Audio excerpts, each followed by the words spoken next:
Welcome to the Collector's Catacomb. We are at episode 6. We're a group of collectors that like to get on and talk about our collections, bring a guest on, talk about what they collect and their passion and the history behind the items that we collect.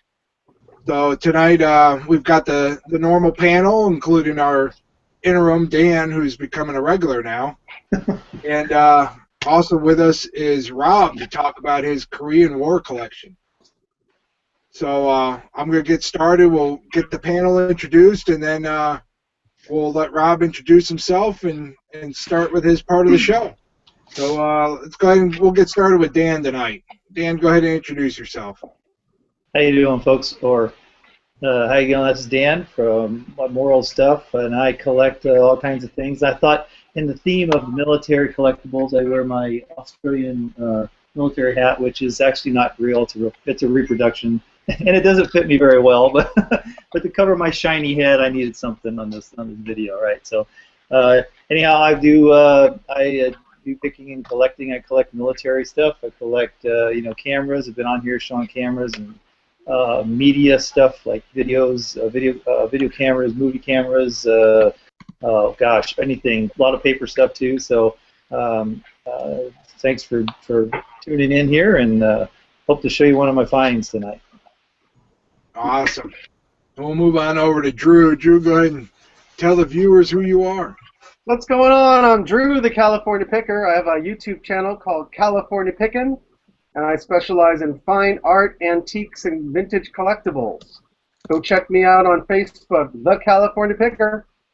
And if you guys have any questions about vintage antiques or collectibles, just lay it on me. It's good to be here tonight. Thanks, Erik. Awesome. And then move on over to our master of ceremonies for the evening. Let Brian introduce himself. Hi there, I'm Arbitrage Albatross, also known as Brian around here.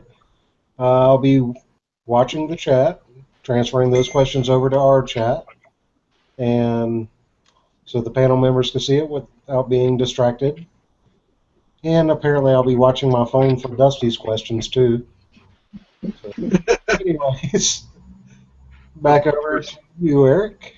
All right. Well, and just I guess I forgot to introduce myself. My name's Erik Castle. I go by Tinkersville Relics, Tinkersville Retail. I manage the Allied Militaria forum. I also started a new forum for resellers called the sourcingforum.com. If anybody's into reselling, we do have an area that's focused on pickers. So, the antiques, collectibles, and reselling those. So that would kind of go along with our show, just the pricing side of it. But, yeah, I've been doing this since about 2006, and I just have a passion for collecting. Specifically, the 38th Infantry Regiment is what I collect as far as militaria goes. So, with that being said, we'll move on over to Rob. And go ahead and introduce yourself, Rob, and then tell everybody what you collect and how you got started. All right. Hey, everyone. I'm Rob. I go by Captainofthe7th on a lot of places. I collect a lot of things, I guess. I feel like a lot of collectors are like that. You kind of find one thing and then stumble on another. But mostly I do militaria. And I'm interested in the Korean War because of my grandfather. And after listening to his stories and kind of doing more research at a younger age, I just became fascinated with it because it's kind of the forgotten war. Not a lot of people will collect it or research it because it's sort of, I feel like it's between like the glory of World War II and then, like the footage and controversy of Vietnam. So it kind of just gets lost. And I found a bunch of stories, and they're all amazing, and I guess I collect because of the stories that go along with everything. Awesome. Well, so you got anything to tell us about your grandfather, since that's what's inspired you, what he did in the service? Yeah, of course. I mean, I grew up with him, and I've always been really close with him. And it took me, I guess I was probably about 13, and I had to do, it always starts with a school project or something, and I had to interview a veteran who was involved. I think for the most part they wanted someone involved in World War II, and I think it could have been any engagement of the 20th century or something. But my mom was like, "Oh, your Pepe, your grandfather, he was in Korea." And at this time I was like, "No way, like I never knew that he was ever in the service. Like he's not the kind of guy that would have been in the army. Like always making jokes, always funny." And I ended up asking him about it. I was like, "Pepe, I heard like Mom said that you were in Korea. Like what did you do over there?" And then he ended up telling me a bunch of stories that he hadn't told anyone else in the past 50 years. I mean, for the most part, he was trying to forget about them, but for whatever reason, he shared everything with me. And after that, I thought about like how all of like this huge portion of his life, like this, I don't want to necessarily call it an adventure, but like this grand adventure that he went on when he was around my age, like at the time when I first learned about it, he would have been 5 years older than me, 7 years older than me. But then as time progressed, like I became to reach his age, and I was like, I can't imagine, just enlisting in the army one day at this age and then going to Korea, like this exotic land that my grandfather's telling me about, and he's having fun with his buddies back in camp. He's talking about the Korean people, the countryside and everything, and he'll touch on pieces of combat. And I was just amazed that he was remembering all these things to tell me. And then the interest really just blossomed from there. Well, that's awesome. It's great that you took an interest at a young age. A lot of people don't have that much interest in what their grandparents did, or yeah, especially if they're in the war, they just don't care, And it's kind of interesting. Yeah, I mean, I run into a lot of people that do care, and that's awesome. Yeah. I definitely have run into a lot more that don't. So, so it got you started collecting, and I'm assuming from there it has grown exponentially. Yeah, pretty much. So about what would you say your collection consists of as far as metal groups and uniforms? About what quantity are you at? At this point, I'm lucky to have space to keep it all in. I gotta say, I probably have over 100 different uniforms. That would be like dress uniforms, combat uniforms, anything in between, really. And I try to keep most of them named or identified to soldiers. If I can do that, I really like to keep them. And those I probably have 60-ish at this point. I'm not really sure. Might be overestimating. But and then metal groups, under a dozen, I'd say. Metal groups are a lot harder financially, I suppose. Right. So tell me, Rob. So you like collecting named uniforms and stuff. So what kind of research do you do? Like, do you I know I've gotten uniforms with names. So where do you start? Like, you get a name, a soldier's name that's on a uniform. What kind of research do you do? It depends on what era it's from. World War II, you can always look up names in the enlistment records, and then you get a basic, I don't know if you're familiar with them, you just get a basic history of the soldier on the day that he enlisted, and that's a great starting point because you can find, maybe you don't have a first name, maybe you've discovered his service number, and that can take you a long way. And then the next step would be, if he's Marines, you can go on Ancestry and look through all of the muster rolls, and you find names and service numbers, assignments, whatever units he was with, and you begin to uncover the story that way. And I'd say the final step, I'll even do a Google search, just put the guy's name in and put a keyword like World War II or Korea or his unit. And after that, if I have enough information, I can write to the records center in St. Louis, and they'll send me back his file. As long as they don't have an excuse to not have it, I'll get a good listing of everything. Cool. Awesome. And one of the viewers wanted to know, I mentioned metal groups.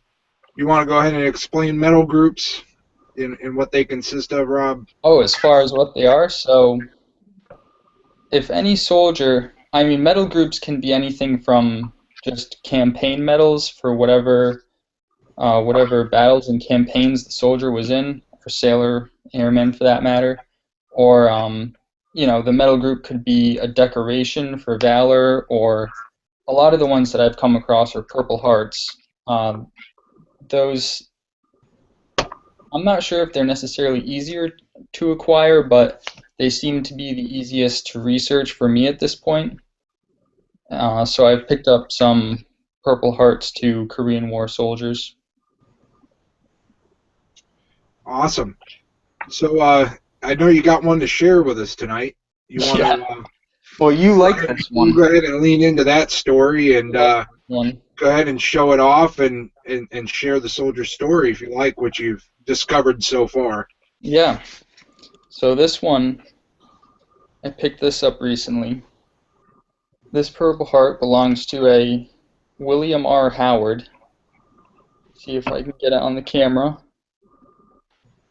Can you make that out? Back it up a little bit. It's still not focusing. Oh, there we go. So, he's William G. Howard Jr. I picked it up from another collector. I think this is what's neat about the collecting community is once you get to know people and they see what you're interested in, you kind of create this network of like, oh, I'll pick up this item and I'll trade it to this guy or I'll sell it to this guy or whatever. And so that's how I got this Purple Heart. The guy says, oh, I see you're interested in Korean War material. Like, I think you'd really appreciate this, and I wanted to offer it to you before anyone else. And I was like, all right, that's a pretty fair deal, and I'm definitely interested in it. So this guy, William G. Howard, he previously served in World War II with the 83rd Infantry Division. So he arrived in England, and I think in mid to late 1944, he went through France, traveled with the 83rd, went through the Mets and everything, came home, made it home safely, and then in April of 1950, he re-enlisted in the Army. So this would have been 2 months before North Korea invaded South Korea, and for whatever reason, he was assigned to the 2nd Infantry Division, and they arrived in Korea in August of 1950, so they might have been the 3rd or 4th unit over there. I'm not sure. They were very early. And let's see, I'm not sure of his exact casualty date yet. So in January 1952, the soldier, he was a master sergeant at the time, William G. Howard, he was killed in action serving with the 38th Infantry Regiment. And I know Erik's attached to that regiment, so he's a fan yeah, of when it. you showed me that earlier, my first question was, boy, this is going to cost me to get from you. Yep. But that's the other thing, like, I really wanted to pick this one up because I like the history. Oh, the reason I like the history is that, this guy's a seasoned veteran, and I think that with Purple Heart medals especially, like this guy, since he was killed in action, this medal somehow is, I mean, as far as I know, one of the only things remaining that's really his, and it's just strange that it's left the family and now it's in collectors' hands, and we all learn the story of this one guy's sacrifice. So it's just interesting, the chain of people that will remember him now. And he's one state away from me. I think he's buried like 25 minutes away. So I think it's a good opportunity to, go take a little trip one afternoon and see where he is and maybe grab a picture of where he's buried. It'll be interesting. Right. Yeah, I've done that with a few pieces as well, especially if I find something local.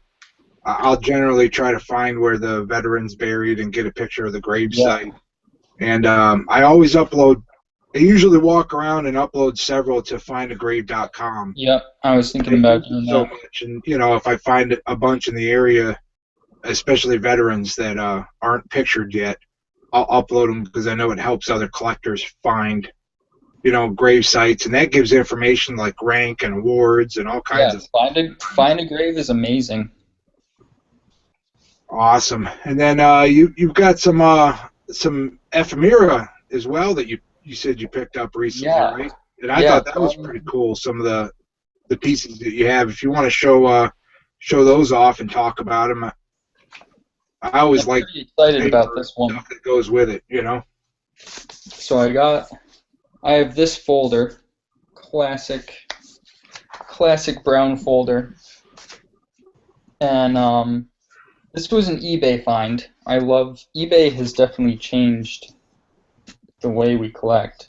Not that I really knew the collecting world before the internet. I'm pretty spoiled in that matter, but I found this on eBay and the price was right, and I emailed the guy and I said, "Hey, like, you know this guy's name? Do you have any more information on him?" And we just got to talking, and he said he had listed it before. How I did not find this grouping the first time he listed it, I don't know.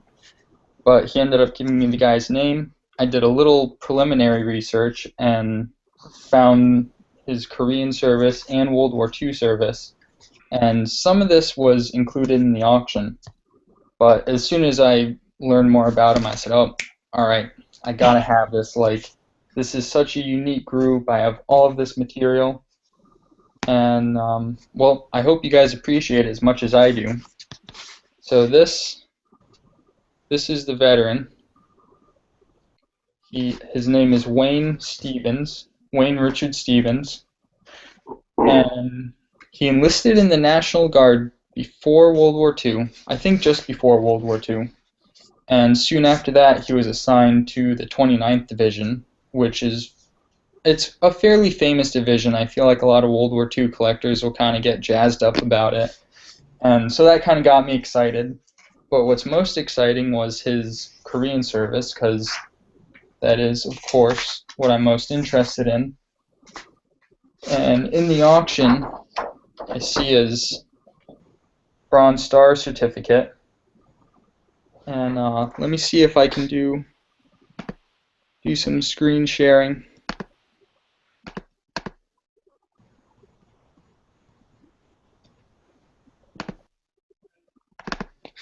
So I've already done the scans. I think a big part of my collection I end up scanning and keeping electronic files of, because then if I can back it up on a hard drive, if anything happens to the paperwork, like at least I have a digital copy that I can still have forever, whether it's for reference or for, knowing that I used to have this cool thing. But I think backing it up is pretty important. Anyway, I saw his Bronze Star certificate, and I was like, all right, this is for Korean service. Like, I've got a picture of the guy. I have these awards he's earned. Like, I'm already beginning to see this really interesting story unravel. And then I find that in Korea, when the French were attached to the 2nd Division, they ended up awarding Major Stevens with the French Croix de Guerre, which is their, the French Cross of War. And I thought that was fairly unusual, because I think as long as I've been looking at photos and collecting Korean War material, I've never seen any American soldier with a foreign award. I've seen plenty of United Nations soldiers from, all of the different countries that were involved, and they'll have a Bronze Star or a Silver Star or something, but never seen an American with a foreign award. So the fact that he received this medal from the French really got me interested. And I just had to have the group, so I had to have it. You got to collect what you like. Yeah. It's definitely a unique group. And so Alberto asks, ever come across family members that want their stuff back and don't want to pay your price? I haven't yet. I think that's like one of the strange new battles that collectors are dealing with on the internet. And I think so far I've only had about 4 families contact me. One of them was the wife. Actually, I contacted her. I ended up contacting the wife of a colonel's uniform who I have, and as soon as I started talking to her, I was like, like, this is what I'm doing, this is how I ended up with his uniform. Do you want it back? And she goes, oh no, like, I sold that years ago. I don't want that thing anymore. Like, it's really interesting that you like it. Like, you can have that. You know what? I think I have some other stuff. Are you interested in any of that? And I couldn't believe that she kept anything. And I said, yeah, of course. Like, are you sure you don't want to keep it? He goes, no, it's just taking up space. Like, you can take it. And I'm psyched because I'm like, all right, like, more pieces to this veteran, and all she wants is a bottle of wine for it. Like, all right. And I found in most of those cases, that's how it goes. I only had one, I think a grandson of a veteran, that said, oh, like, this is my grandfather's uniform. We didn't know where it was. Like, would you be willing to sell it? And I said, yeah, here's my price. This is market value. I've put this much research into it. Like, I restored these.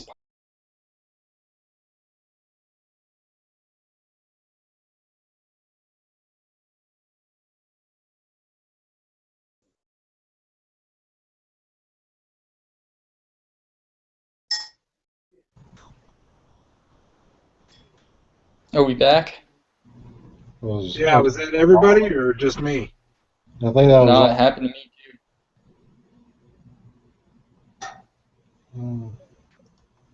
Well, that was fun. All right, go ahead and continue on, Rob. Guess we're back, huh? Eric, It must have been Google glitched out because I didn't touch anything. No, it said server Yeah. glitch. did you pay the bill, Eric? No, I thought that was your job. You're the one out there in Cali making big money. Right. There's that guy that wanted his uniform back. He must work for Google. Right? Yeah, or maybe He's it's like, one of oh, our this kid's trolls. got it. I'm going to screw him over right now. And we're live. All right, yeah, just go ahead and pick up where you were, Yeah. Rob. Oh yeah, I had the grandson that was willing to buy the uniform back, and I was excited. I was like, yeah, great. Like, this kid seems pretty interested in his grandfather's uniform. Like, that seems rare. I don't know what he's gonna do with it. Like, probably just gonna hang it up in the closet. But I know I would want. Well, I'm biased because I collect this stuff, but I feel like I would want my grandfather's uniform back anyway. So I gave him my price, and he said, all right, great. Like, I'll take it. And then I never heard back from him. That was just the end of it. So I still have the uniform. I hit him up a few times to see if he was still interested, and nothing.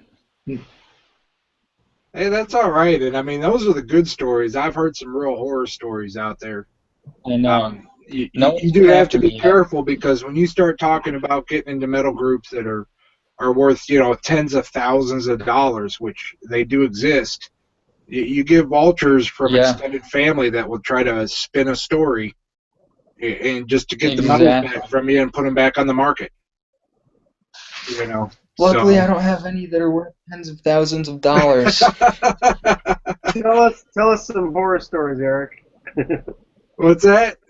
Tell us some horror stories. Come on. No, I'm not going to cover this up with doom and gloom. But they are out there. I know Rob's read about them and stuff. Yep. So, but Some are- you also have a site that you've dedicated to your collection as well. Yes. Do you want to share any of that? Pull that screen sharing up again. So, I created this website, and I called it. I think the hardest part about it was picking the name, and I ended up calling it Exhausting and Dirty Work. I feel like it's a pretty good reflection of what these guys have done in the military, and at the same time, from my end, well, it's a completely different thing from warfare, but between the research and even going to flea markets and stuff and picking, sometimes it can be actually exhausting and dirty work. But what it comes down to is what I have here, a collection of stories from uniforms, medals, documents, and the men who earned them. And I focus on Korean War, but I do expand into the 20th century as a whole. And I've been lucky with a few things. I have a World War I uniform and a Vietnam War uniform that are a grandson and grandfather group. But I should start where it all starts. I have this page from my grandfather, who I've talked about and who got me into collecting. And I ended up restoring this uniform. He gave me his insignia, and I thought, wow, like this stuff is like too beautiful to just display in a case. I should put it on uniform as he wore it to better reflect his service. And so I have this display for him now. And I ended up finding all of his photos from Korea, and I've been able to pretty much create this story of what he told me. And I also have to mention my paternal grandfather. He passed away when I was too young, and I never had a chance to talk to him about his experience in World War II, but he was a Navy radio man. And after I got interested in collecting, I went rummaging through the house basically, and I ended up finding all of these great artifacts from his service. He kept a diary. I have albums full of photos. He has a knife, a few more framed pictures. But the greatest part to me was the diary that he kept, because this told me his entire war story. And it was sort of ironic that my grandfather, who I was really close to and told me all about Korea, I ended up hearing his complete story. And this grandfather, who I never really had a chance to talk to, I was able to read his entire story. And it really just blew my mind that this paperwork was still around after 60 years. And my dad didn't know about it, my aunt didn't know about it, my uncle didn't know. It was just, it's sort of forgotten in the basement until I went looking for it, and then bam, all of this history just unfolds in front of me. Well, that's even cooler that it's your family. Right? And that you could find it like that. Well, you're like a really good example of what a lot of collecting is going to today. A long time ago it was just getting things, collecting the things of war, and even though they were named, nobody cared. It was just, I have this stuff, and I have all the other military collector friends, and it's just turned into more of finding out about the person. Bottom line, all that stuff comes back to the person, what they did, how they survived, or their legacy, which is really cool. What you're saying here tonight is a perfect example of what those really good military collectors are all about. Yeah. Really getting in there. It's all just so fascinating. I mean, literally everything has a story to it. Some of them are just better documented. Right. Well, that's great, Rob, and we really appreciate having you on. We've wrapped up your time. I told you it wouldn't be that bad. No, that was good. I say it goes on. I think it keeps going. But I really do appreciate you coming on and sharing some stories with us and sharing your collection. And I know you got some more wonderful stuff on the way, so we might bring you back at some point and what's on the way. Maybe talk about some of the uniforms and groupings and stuff that you've got. Yeah, definitely. And go into depth maybe on a couple of the soldiers. But you're more than welcome to stick around and hang out. Drew's always good for showing some cool stuff, and I'm sure Dan's got something up his sleeve. So, but yeah, you don't have to run off. You're more than welcome to hang out. Yeah, I'll definitely hang out. All right, cool, man. I appreciate it. And we're going to move on. Let's see. We'll see what Dan's got tonight. Oh, okay. I'll leave Drew on edge for a little bit. Okay. Let me readjust the camera here. I've got my laptop so we can get this in the picture. I don't know if you can see that very well. So I got this trunk. Okay, you guys see it pretty good there? And, so I can see it. No, I can't see it. So, yeah, so this trunk I picked up about a year ago. And just, I mean, you know, I don't know how many people could just walk by this and just say, you know, they just walk by it without stopping and looking at it. Right away, it's got really cool wood. I think this might be, and I've been told this might be camphor wood. I'm not real sure. I just had somebody tell me that not too long ago. But it's been varnished, but I think camphor wood's kind of an oily wood. This really doesn't have that extra to it. But anyhow, this belonged to, and his name is on the front of it here. R.R. Cushing is the guy's name, and he was a Navy Seabee, and the research that I put into this kind of showed his trail, kind of like what Rob did, you know. And all I do is you look up his name and you start backtracking. So I ended up getting his military records and found out that he was a CB in the 98th Construction Battalion. He actually was born and died in San Diego, and he was on LST 880, which now I've got a whole history of what happened. So during World War II, 1945. After they did a shakedown in Florida, the LST 880 departed New Orleans for Hawaii on the 13th of February. They went through the Panama Canal to the West Coast. They reached Pearl Harbor on the 31st of March. This is in 1945.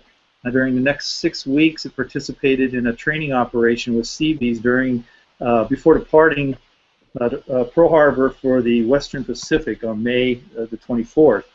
Carrying men and equipment of the 98th Construction Battalion, it sailed via the Marshall Islands and Marianas to Okinawa, where she arrived on July the 4th.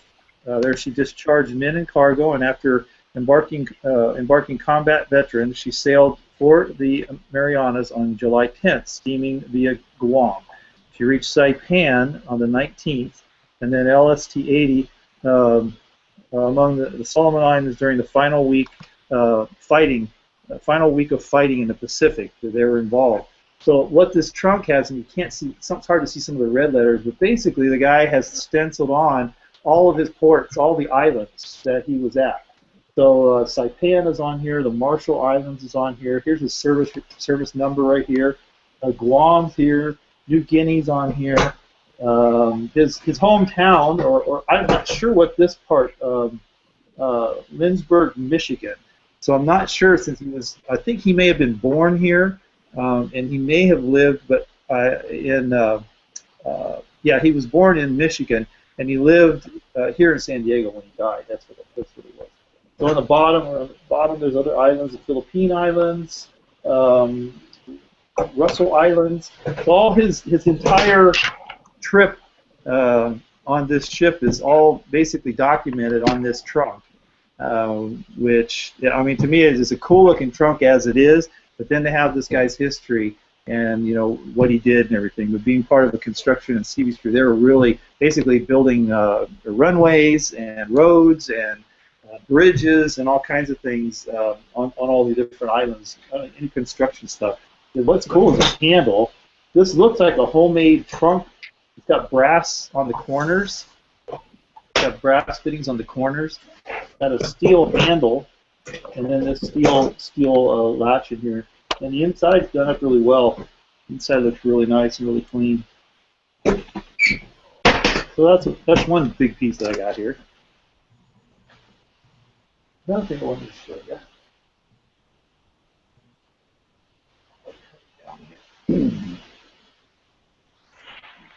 For this. So this is a flag. I got this actually from the estate of Ulysses S. Grant Sharp. or Admiral Sharp. He was the admiral or the commander of the Pacific Fleet during the Vietnam War. He actually lived in San Diego, and when he died here, they had an estate sale at his house, and I was able to get some things from there. It had been heavily picked over by other military collectors because he had a ton of stuff. But this is really cool. This is his. This was when he was Rear Admiral.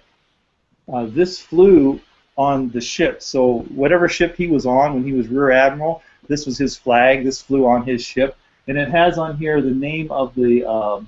It was the Com. This is abbreviated, so I'm not sure what all this actually is. Com Despac, the 25th of April, 1960, and it flew on his ship when where he was on as Rear Admiral at the time.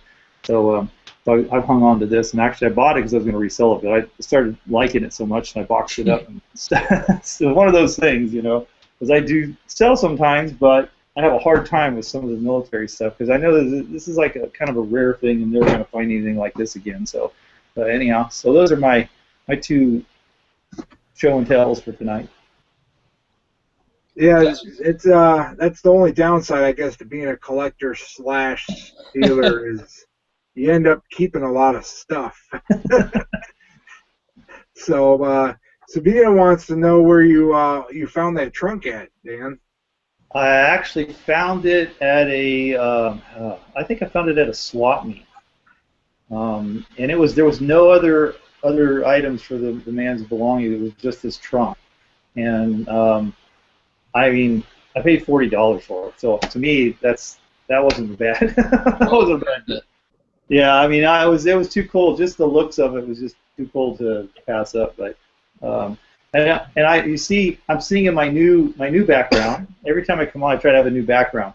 So this one I actually built this thing a couple of weeks ago when this was my TV room, and my TV got moved out of here into another room, so I turned this into my museum. So I'm putting some of my collection behind me here. But I have a field desk here that I just got recently, and in it I have it's a HF receiver, a transmitter receiver out of a B-17 bomber, and it actually works. It's been converted. It's got a power supply, and it's been converted for AC, and I can get AM radio on it. It's got a bunch of different bands on it, but you get AM that's radio. Cool. Yeah, it was kind of neat to play with. And I threw out some other things. There's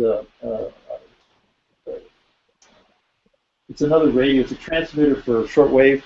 I mean, the shortwave for Morse code type transmitter for the Morse code band. That's a little one up there, and then there's a speaker and stuff. Oh, and this I got. This was what is in this is from about the 50s, I think, and this might be Korean War era for Rob to look at. But so what it is, it's a transmitter. It's an emergency radio. Like for a downed pilot. So this goes in, this is part of the gear in the plane. Somehow it goes in here and locks. This thing locks. So, and it's got a clip, so it clipped either onto the seat or on a pack, or I'm not sure exactly where, but it was in the plane. And then when they landed and they needed to transmit, this is the antenna. This comes up like this. And let's just pull it out. Let's get this all the way up. Looks like a theremin. And what this is also, it acts as not only it acts as a receiver to hear. It's a receiver and a transmitter, but it's also a direction finder. That's why the antenna is shaped like this, because there's a station broadcasting like on an AM band. You can turn this, and you turn it to wherever it's the strongest, and that's the direction that the signal's coming from. And so it acts as a direction finder. If they crash or they're down somewhere, they're lost. They can use this as a direction finder. But it's also transfer. I don't have I have a band switch on it here, and there's the microphone. And I believe, let's see, there's some. Oh yeah, here's the button on the side over here. For it. Well, that thing's pretty wild looking. And then under here, I believe this had a headset. It used a headset, and here's the plug. Probably used the headset that the pilots used in the plane itself. Like it was the same connector that they probably plugged it in here. So, but yeah, it's kind of a neat little thing. So yeah, because I like radio. One of my favorite things to collect is signal corps. Anything signal corps stuff.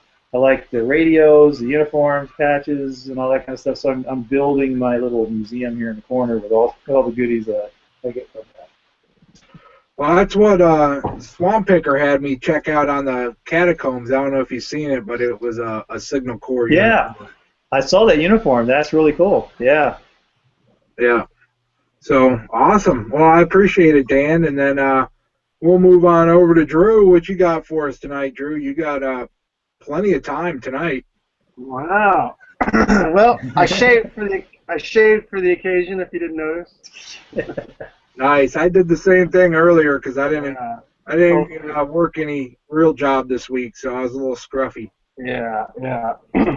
Well, first we'll start with I collect boxes, and I don't know what it is about boxes, but they really intrigue me. I at one time had probably like maybe 50 to 75 boxes, a collection of them. Slowly but surely I've gotten rid of them, and every once in a while I'll come across a really good one that I really like. This one happens to be a really unbelievable one. It's all hand carved with this incredible chip carving. I don't know if you guys can see the detail in that. Let me see. Hold on a second. Look at that detail. Each one of those cuts is little separate little cuts, and you can't mess up or you're finished. And it's on every side. Look at those beautiful fans. I think this is probably maple wood, I'm guessing. It's on the back. And what was really good was on the inside, gave me a little idea of where it's from. I believe that's German. Either that or it's Dutch. I'm not sure which, but that says 1947. Isn't that pretty cool? That's all burned in to the wood with a little pyrography. I wonder if the style of the date, having the day first and then the month, would help you narrow it down. Somebody told me a while back that what it was, but it was either German or Dutch or I don't know, but it's European of some sort. Yeah. Really great chip carving box. I love that. Let's see where to go from here. Let's do some artwork. I showed this on one of my videos, but I've never shown it here. But it's a beautiful original oil painting. And it's a painting on board. And you can see the details amazing with these parrots. Nice still life painting. Getting a little glare there, but you can see the details amazing. And I found this great frame for it. I have to do a little restoring of the frame, but it really fits the piece well. There's a signature down here. I haven't been able to find out too much about the artist. But real nice. It sits over my computer. I look at it every day. Very cool.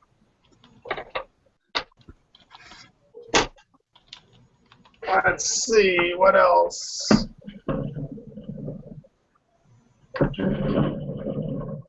Hold on a second. Oh, man. I'm trying to put that back on the wall, and it's not working. Okay. Let's go to Plan B. All right, so another one.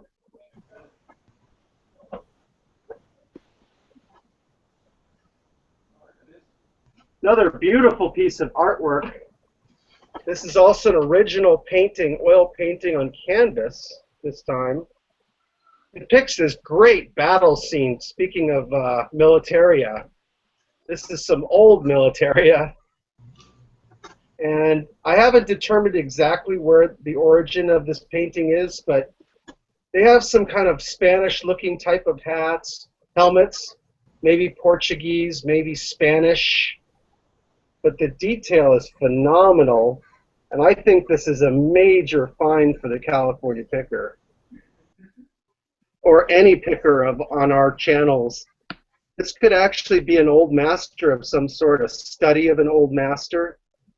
And Yeah, what's it on, board or? It's on canvas, it's been relined, and it's been minimally conserved. You can see it's not perfect. Somebody just kind of filled in some gaps there. But look at the detail in the horse's face here.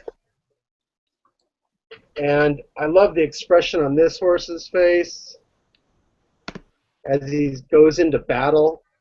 And there's all this smoke, and like the town is burning in the background here. That's pretty wild. Isn't it amazing? There's a castle type something back there. It's classic. It's probably several hundred years old, I'm guessing. Have you ran a blacklight over it to see how much of it's been altered? No, I haven't, but I can kind of tell the areas that it's been filled in a little bit. But again, it's been minimally conserved, so it's not. They didn't go all the way with it. But when I see something that's conserved, I'm always thinking that it's a valuable item that somebody took the time and spent the money on to conserve, which shows the true passion of the collector. And look at the guy down here. He's fallen off his horse. He's wounded. A lot of emotion and energy going into this piece. It's just one of the best paintings I have here. Pulling back, you can see it's just charged with energy. You know, some of those guys are not going to come out of that battle alive. Right. Yeah. That's crazy. So Did you see Sabina said on your box that is Dutch. Okay, good. Yeah. You know, it's funny, sometimes German or Dutch looks like German to me, but yeah, apparently. Yeah, when it comes to languages, I tend to just Google everything. Right. Right. And let's see. I probably have a few more things if you want me to fill it in later, but let me just get this painting back in there. You can let's go to Brian. All right, we'll move on over to Brian. Let him do a few shout-outs here. All right. Of course, we got Sabina out there. She's helping out on some things that she knows. Gary, the Green Mountain Picker, he's been hanging around tonight. He's not doing a review of our show, is he? He just might be. Got Wade Herod. Wade, excuse me if I'm mispronouncing that. You got the Swamp Picker, Angie Martin. You also have Alberto out there. Of course, there's always Alabama Dusty. Hey, Dusty, what's up? Yeah, of course, he's back in with some Morse code thinking he's all cute and stuff. I'm sure it's something dirty. Let's see, Mr. Service Merchandise. Scroll up a little bit farther. You have Dale Lyon. That's a new name. Welcome, Dale. Resell Ronan. He was in here earlier. Haven't seen him commenting lately. And that looks like that has it for right now. Well, we appreciate all the viewers and everybody tuning in. If Drew's ready, we'll go back to you, Drew, or I've got a whole bunch of ephemera I'm going to show tonight. All right, cool. This will be my last one. This is a beautiful pastel, I believe oil pastel that I picked up at the Salvation Army. And it's really intriguing because it's the inside of a fort of some sort. I'm thinking Northern Africa, you know, this type of thing, maybe Morocco, something like that. Because the soldiers have they're wearing little kind of towels around their head to keep them out of the sun. And the detail is incredible. Now, what I think this is, guys, I don't think this is really a piece of art to hang on your wall.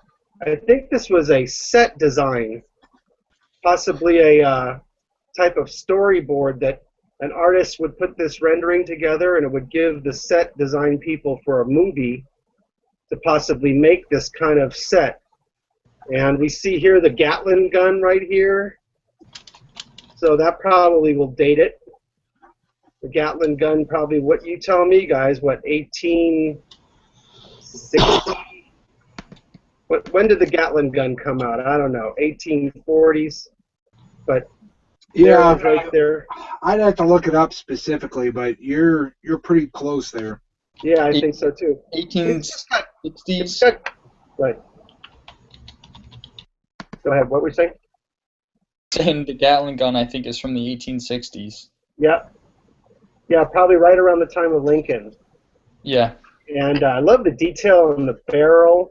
However, this was more of an illustration than a piece of fine artwork, but it's so well done that it becomes fine artwork because it's so pleasing to the eye to look at. And there's kind of like a sunset sky in the distance, and these guys are standing guard. Anyways, I really liked it. I got it for $15 at the Salvation Army. I think that was a good deal, and I think it's a beautiful painting or piece of artwork. Just need to mat it again because it's all dirty and kind of messed up on the side. Wow, I need some Salvation Armies like that around here. Yeah, that was a good one. You haven't had any more weigh and pay or flea market run-ins, have you? No, that's kind of a rare thing. That happens very infrequently, but we know you like that. Deer in the headlights. I mean, I was like, what? You want me to film you? I don't understand. Yeah, she wasn't very happy with you that day, was she? But then most people are pretty agreeable and they want to help out and they want to show and share their stuff. But some people are just not in that kind of mood all the time. Right. So was that a regular flea market that you frequent, or? That's the flea market I sell at the Santa Monica Airport, and I'll be selling there this weekend.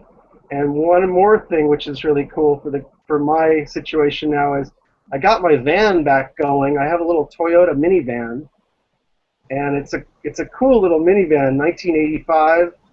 And I couldn't afford it for a while, and I had to put it in mothballs for about 5 years. So I got it running again. So you'll be seeing some more videos with the Shaggy van in it. Oh, I could only imagine now. Yeah. All right. Well, if you dig up something more to show, feel free to jump back in. I'm gonna try to share some ephemera with you guys here. All right. Well, for anybody that doesn't know, ephemera is paper, collecting paper. And that's one of the things that I have a passion for is paper, because it is the one thing that holds information, and it holds information forever. And there's things that get written down on paper, and it never gets told to other people, and you find it out, later on. It happens when you look through old family papers and photos and stuff. So the ephemera I'm going to share tonight is just on different military stuff. This came from a box lot, and I'll give a shout out to Carl because I owe him some of this paper. But this was a lot that we'd purchased together. I just have not had a chance to go through it, so felt like I'd share it with you guys while I'm discovering it as well. So this one is, let's see. Somebody choking? Yeah. So here's on the, it's a little handout from the USS Nishani. And this would have been from her commissioning. And it's the program, so it's got the events of the day of what's going on, but it also the initial crew that's there for the commissioning is known as plank owners, and it's got the list of the plank owners for the commissioning of the ship. Is that World War II? This is, yep. This would have been. Well, I thought it would have had a date on it, but if I look the ship up, I'm confident it's World War II just because of the format. You know what I mean? Yeah. The style that it's done in, it's really yellowed paper. Yeah, the paper looks World War II. Yeah. That ship was commissioned February 20th, 1943. See, there we go. If anybody doesn't know, Rob's my whiz guy over on the Militaria forum. He does a lot of the research and stuff. He hits But yeah, so the cool thing about the paper is when I talked about it holds information, is that each one of these people on here would have received some sort of certificate or plank or something showing that they were a plank owner of the ship, and this has the list of it. So that's a big piece of the history of the ship that might not be able to be found elsewhere. Wikipedia is not going to be able to show it, Nope, So, it definitely doesn't. right. So this is my big draw to a lot of papers, the information that's on here. And I know Rob scans and makes a lot of stuff searchable, and that's all part of my future plans. So. And giving out medals was a lot about keeping the morale up, correct? That was part of it, yes. You definitely wanted to reward soldiers to keep people wanting to fight, if that makes sense. Yeah. And there's a lot of truth to that in the way that they handled living Medal of Honor recipients during World War II. I know everybody's seen, what is it, Band of Brothers, I think is where they depict that, where he receives the Medal of Honor and then he's shipped off to, do all the USO shows and everything else. Well, that's pretty factual, and they use that to boost morale because, in the service, the Medal of Honor is the highest, award for valor that could be bestowed upon a soldier. So it's something to see, and it is motivating. I know myself when I go to military shows, I definitely, if there's Medal of Honor recipients there, I go and shake their hand and talk to them for a minute. And it's a big deal to soldiers. So it was honoring soldiers with medals was definitely a morale booster. Now, if that's the most distinguished medal, what's the least significant medal that they gave out? Like you cleaned the latrines pretty well. In the as far as ribbons go, in the Army, it was always the joke about the Army service ribbon. Because that's the ribbon you get for showing up to basic training. But as far as medals go, I really don't know what the lowest. There's things like the Global War on Terrorism Service Medal, which is issued to everybody after 2001. Once we entered the Global War on Terrorism. So I would say that's probably a pretty, as far as, low on the charts, that's going to be there. The National Defense Service Medal is another one that's issued to everybody for a certain time period. You don't really have to earn either of those. You just got to be in the service during it. As far as awards go, it's the Army Achievement Medal is the lowest award that can be issued. All those bars on a admiral or a whatever decorated soldier, each one means something, and there's a ton of them. Well, and they're also an order of precedence. But now you have to remember when you start talking about admirals and generals and high-ranking flag officers, they have a lot of different positions, and they deal with a lot of different militaries and countries. And they're often issued a lot of foreign awards on top of the U.S. awards. So when you look at somebody like General Petraeus, who is notorious for his huge stack of awards, you know, half of them are foreign awards and decorations that he was given by other countries and militaries. So, but they all do have significance. And Rob, were you showing a big stack of awards there? Yeah. Oh, well, actually, it doesn't have the stack assembled, but you can see all of his foreign decorations here. Right. And they all mean something. They, you know, it's not something that was given out, and he's got some pretty prestigious foreign awards as well. Are those But bars? it's like anything else. The longer you're in, the more likely you are to receive awards for different things. And when you get into the higher ranks like that, a lot of times you're awarded things based on your level of responsibility. Now, are all those bars the same length, or is it like three total bars across, and then you go down to the next row? There's different setups. Each of the ribbons are all the exact same size, but there's different depending on how many you have, and Are those called bars right there? Or are those well, ribbons? yeah, it would be a ribbon bar would be one line, and a ribbon rack would be all of them together. And they're the same length? They're like 2 inches, 2.5 inches long? Yeah, they're all going to be the same, but depending on the quantity of ribbons that you have, will decide like how many you're going to have in each row, and you know what I mean? Because when you first get started, you only have like 2 ribbons, so you only wear just the 2, and then as you go, it kind of just climbs up your shoulder, and it can be worn in different ways depending on where your lapel from your collar lands. You see, like this one here.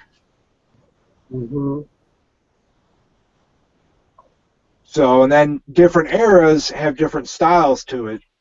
You know, so like this one is custom sewn. Those are actually all individual embroidered threads that make up that ribbon rack. Now, sometimes they, I'm just looking at the symmetry of them. Sometimes they justify on the right or the left, or sometimes they stack them straight, symmetrically down the middle, or? Well, no, they're always going to be, generally they'll be all stacked to the left, but sometimes you'll see the top one centered. It's famous that, I'm trying to think of the quote that it was either the Germans or the Japanese used, and it was, you know, the problem with it was the Russians. The problem with the Americans and learning and studying their doctrine is that they don't follow it. You know, and that kind of goes with the uniform stuff, is soldiers didn't always follow the rules and the regulations of how to wear it. They just kind of wore it how they wanted it. Wow. And it's changed over time, but it's especially well known back then because the rules and the regulations weren't quite as tight as they are today. And that's why you'll see all kinds of crazy combinations on older stuff. So there's a Canadian uniform, which I didn't even know you had, Rob. That's pretty cool. Yeah, I like this one a lot. I was able to ID this one.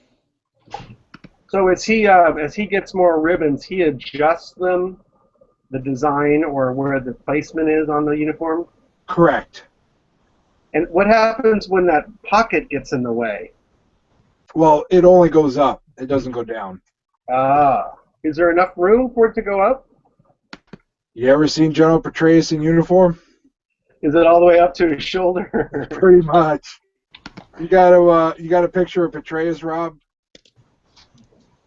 Which I mean, Petraeus is, to me, is the man. I don't know. He's one of my favorite generals. Is this the guy who got caught with the mistress? Yeah. He was.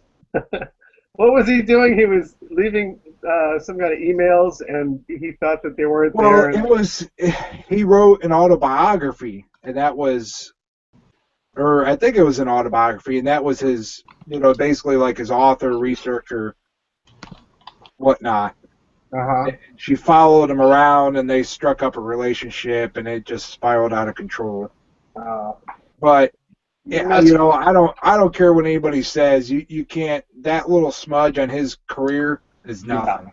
Yeah. Nothing compared to what he did for this country. These guys are like rock stars. You must, get a lot of ladies coming out of the woodwork, Yeah, I mean, I'm sure they do. The rest of us don't. Look at Brian. Hey, Erik. Yeah, what's up? Chad is sending by proxy through me something he wants, I guess, to know about, see if it's real skin. So, Doesn't he know he's supposed to be on the show, and we're supposed to be doing a show? probably haven't made it home yet, but what this is, it looks pretty interesting. What was his question? He wants me to screen share this. Good Lord. It appears to be real skin and teeth. Did he sit? You got it pulled up? Well, I have to pull it up individually. Because I don't have my Facebook up because it drags the computer down. Well, I'm going to screen share off this.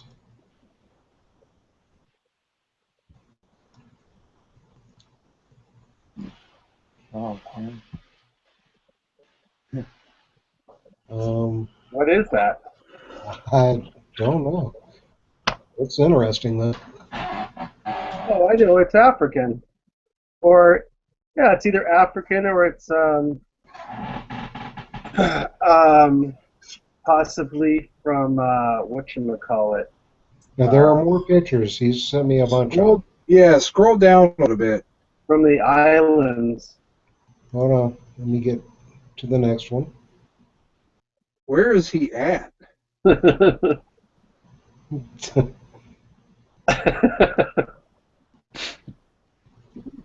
I mean, it does look real. I don't think that's. I mean, Yeah, it's paper. They like paper mache kind of stuff, or skin from an animal. I don't think it's human. Let me keep No, going. I would doubt it's human skin. I mean, But those holes probably at one time had teeth in them, made out of some kind of rock or bone or something. it could have even been animal teeth. Yeah, exactly. There's a mouth area. That's quite old. I can tell that. That's a couple 100 years old for sure. Yeah, it's definitely not something made recently. That's for sure. And so, what's the point of him showing us this? He's just. He wants to know if it's real skin and teeth. That's what the question was. Oh. Well, it's definitely a real hide of some sort, but I'm not much of an expert in human skin. Drew, do you happen to have a shrunken head around there, or? No. I can't say I've never handled skulls before, but I've never handled skin objects. It looks like it's something wrapped over wood. It looks like he's in some gallery. Yeah, it does, Brian. Looks like he's in some gallery with a bunch of African figures and stuff. Some look more old than others. That one in the back is probably made out of ebony, that black one. Yeah, I've seen that. That one's pretty cool. Yeah. So I don't know. Ask him, does he can he get these for a good price? Ask him. I don't know. I see those orange tags, and they remind me of Goodwill. Oh, I've gone to Goodwill. yeah. Those are Well, I valuable. don't know. Maybe that's Goodwill's new art outlet. You just want to relay this to, or Chad is watching. Chad, those are very old objects, so if you can spring on them for a good price, I can sort of see that those are going to be worth some money. See some separation back here. Yeah, that's some kind of broken skin hide. I'm sending him a message right now.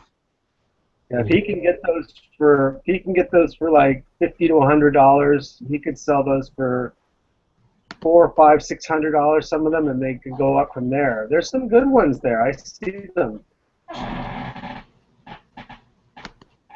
So I don't know where exactly he's at, but That's a pretty cool collection. Those are tags that look like Goodwill, don't they, Brian? yeah, they look like Goodwill warehouse tags. I'm telling you, it's the Goodwill art outlet. Is he leaving comments? Can we find out what? I just sent him a reply. There's something that says 250. Okay. I'd say it's a decent gamble. We have to find out where he's at, and why did they price it that way? Are they just guessing? Do they know any more about those objects? They look like they came all from one collection, kind of thing. Yeah. Well, welcome to the Collector's Catacomb, folks, where we go from militaria to paper to militaria to wood covered in skin. I thought we were going to see some cadavers or something.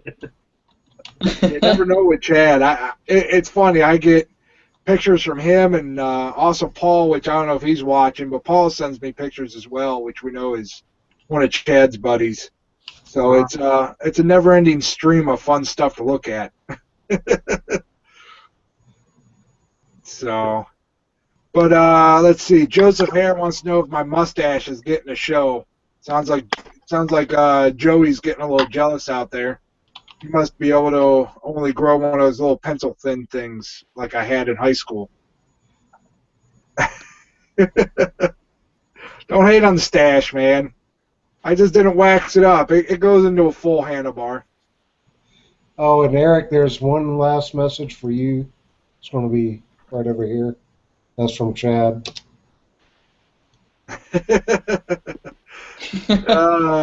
He wishes. So, but yeah, and Sabina said those could have been New Guinea, which is always plausible. Yeah, that's what I was looking. That was the word I was looking for. I couldn't come up with it. Yeah, thank you. Exactly. Sabina's on it. I'll tell you.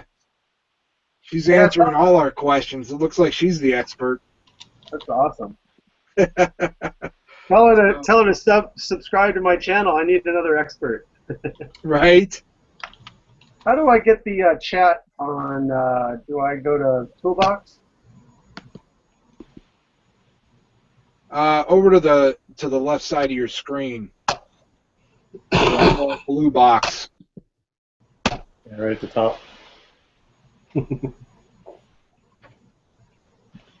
And to find out where Chad is at, he said, Erik, I would have to kill you if I told you.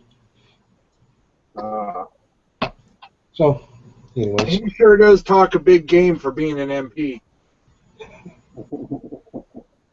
Not only that, but an MP reservist at that.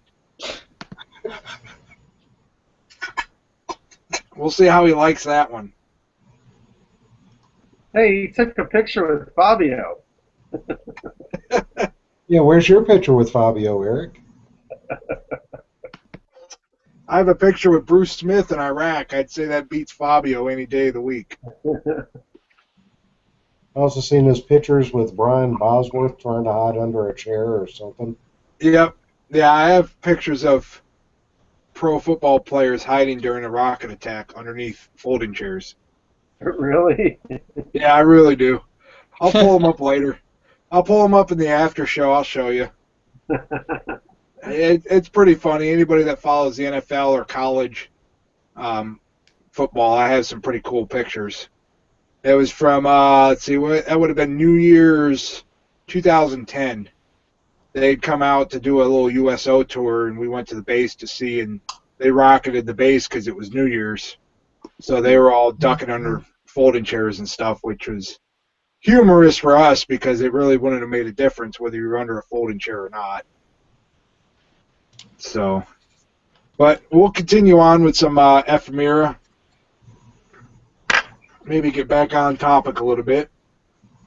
I don't know if anybody has ever seen the Japanese American money,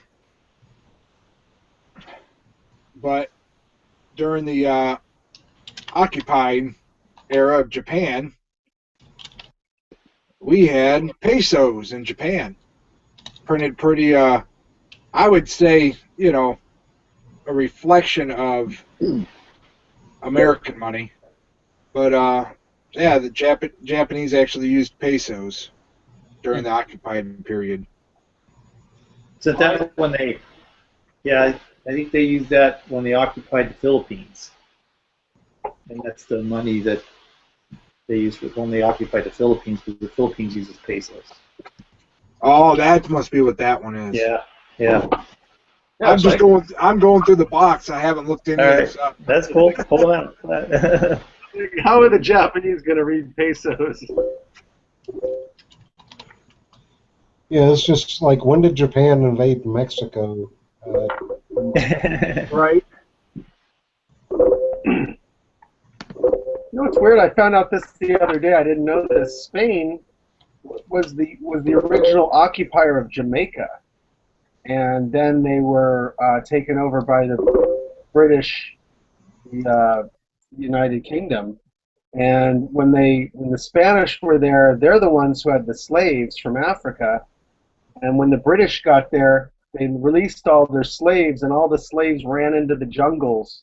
And then the British took over, and the population proliferated and became more of a, instead of a white colony, it became more of a black colony. Interesting. Yeah, I did not know that. Well, here's something from your side of the world there, Drew. California. Yeah, California. Oh yeah. It would be the barracks and parade grounds looking west at the Marine Corps base, San Diego, California. Yeah. Old linen, I think it's linen. Yeah, linen postcard. Tinted, yeah, nice. So, and it's postmarked from Camp Elliott, 1943.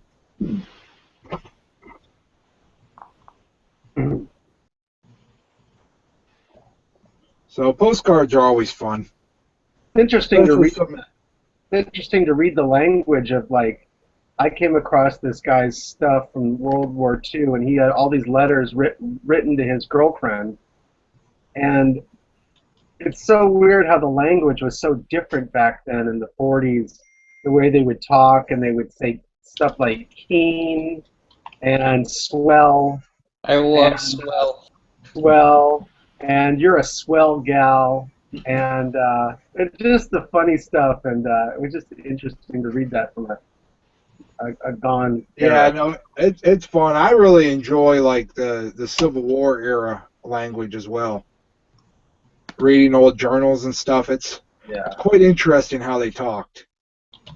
Yeah. So here's another linen postcard, and it's the chapel at the U.S. Naval Training Station in Newport, Rhode Island.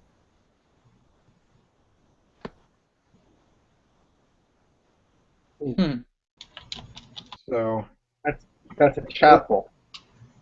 Yeah, it's the chapel on the Naval Training Station in Rhode Island. This one is dated 1942.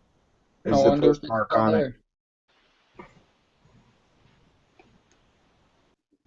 So just interesting stuff, and then here's a cover, and this is going to be, you know, each of the. Let's see, why is this a theory? Oh, okay. Well, this is a cover from a double launching of the USS Pacuda and USS Pampanito. Looks like they were numbers 382 and 383 from Portsmouth, New Hampshire.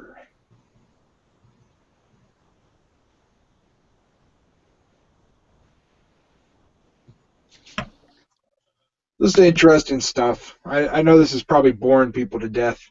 Let me show you something that I got that's like ephemera stuff. This is oops, should I get the light right? Yeah, let's see it right here.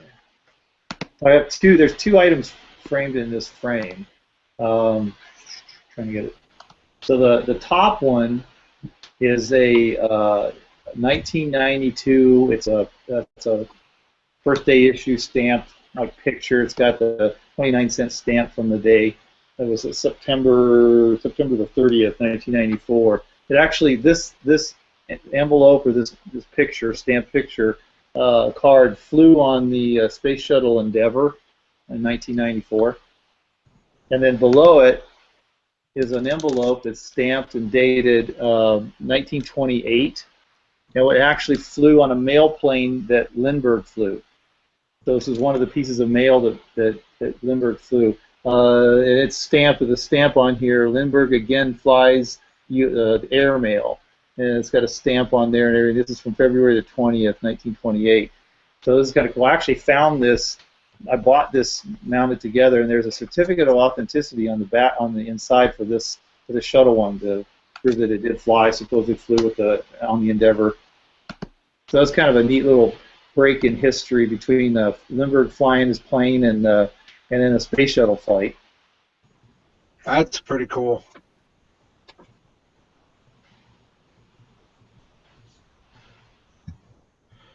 Well, let's this one's kind of interesting, and I'm going to read a little excerpt from it, but it's the Psychological Preparations for Combat put out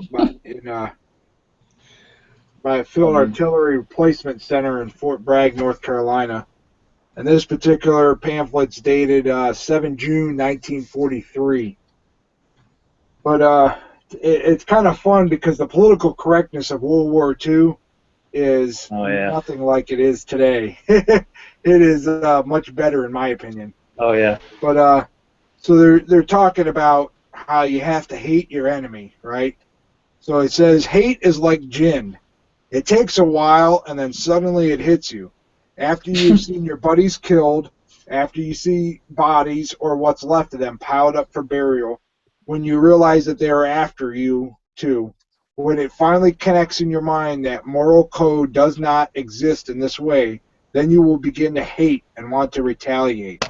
A soldier has to develop the primitive instinct to kill anybody who threatens him or his own. Beyond that, he must learn to kill before the other can get at him. Until he hates the enemy with every instinct and every muscle, he will only be afraid. Tell me that's not some awesome political correctness for you. That is how we win the war. Yep. That's how they psychologically prepared guys by comparing hate to gin. Let's reprint that. They have to hate the enemy with every muscle in their body and kill them all. I just found that little book is so counterproductive compared to what they teach today. Oh yeah. It's I don't know. It's funny. It'd be interesting to find a similar book. I'll bet they still have one. It's probably got the same code number on it or whatever. Well, it'll be interesting to find one and compare the two. Yeah, I mean, I never really read or was given anything about preparing. It was all the post-combat stuff. Yeah. And see, when I was coming up through, I mean, our psychological inoculation is we watched a lot of Iraq and Afghanistan videos. I mean, tons and tons of them. Yeah. And, you know, not edited and not on YouTube kind of stuff. Mm. And the idea behind it, you know, because I was in the infantry, was psychological inoculation. It somewhat mentally prepared you for what you were going to experience and see. Mm-hmm. You know, unfortunately, I don't think they do that much anymore because my second tour, we had a lot of guys that were having problems and stuff like that with what they saw, and it's because they had never been exposed to it their whole time in the infantry. Oh. And I just didn't agree with that, but hey, that's the way the Army changes, and, you know, things are get done differently, you know. Yeah, we had desensitization in the MP schools just because of the scenes that we could come across. Right. And I don't know, I mean, it sucks, but it works, you know. So, but I'll round this up with I got just an old photograph snapshot. Looks like some sort of fire, probably some sort of, I'd say, wheelie pea or something, white phosphorus. But it's dated, looks like 1946. It's probably a training event. But I just thought it was kind of cool because it's quite a large fire, which makes me think it's probably some sort of phosphorus round or something that they dropped. So these are just some ideas of the kind of ephemera that you run into, and it can be significant and insignificant, but it's all pieces to the puzzle. So, but that's about wrapping it up for tonight. We've got the Toadcast tomorrow. I believe Chris is returning with the R show on Sunday. Supposed to be. Yep, and then we have Danica's show on Monday evening. We've got, I don't know, are we going to have Picker's Church on Sunday? I think Chad's going to hold off till February. Is that his plan? At least for the Picker's Church. He has to handle some things right now. Right. So probably no Picker's Church then, and then and then Wednesday would be the meet and greet, which I know he's still doing. And then next week, I don't know exactly who our guest is going to be yet, but we'll find out. Hopefully by this weekend, I'll have somebody locked in for next Thursday. But make sure you go check out the Reseller Society Facebook group. Go sign up for the Collectors Catacomb group on Facebook. If you're into Militaria and you want to learn more about it, go check out the AlliedMilitariaForum.com. And if you're into the reselling side of the house of things, and you want to ask questions and get into a discussion about what something is worth and stuff, go check out the SourcingForum.com. I'll be on there as well as other people, and we just got started, but it is growing. So make sure you go check out all those groups, and also the Reseller Wake Up Monday through Friday over on Resale Ronin's channel. Make sure you check them out. I think that's about everybody, right? Now, I believe Kevin may be having an interview with the Gilmans on Monday. It was rescheduled from last week. Oh, okay. So that'd be Monday. I think it's right after Danica's show, right? After Danica and Deb's show. Right. All right. So that should be about it. Make sure you click thumbs up, and if you're not subscribed, subscribe. Check out the links in the description. We've got Rob's channel or Rob's page in there. We have Callie Picker's channel, and Dan's always got some good stuff going on, as well as Arbitrage Albatross. Always has something going on with his silly bird and biscuit. Did you call me Callie Picker? Uh-oh. Well, yeah. Well, you're a picker, and you're from Cali. No, I'm California Picker. There is a Cali Picker. There is a Cali. Okay, California Picker. There you go. My apologies. The only Cali link in the description. How about that? So cool. Make sure you go check out their channels. Also, Elena and Chad, even though they decided to play hooky tonight, you go over and hit a few thumbs down on their videos or something. So until next week, we appreciate all the viewers, and everybody have a good evening. All right. Bye, everybody. Bye, everybody. Good night. Hey.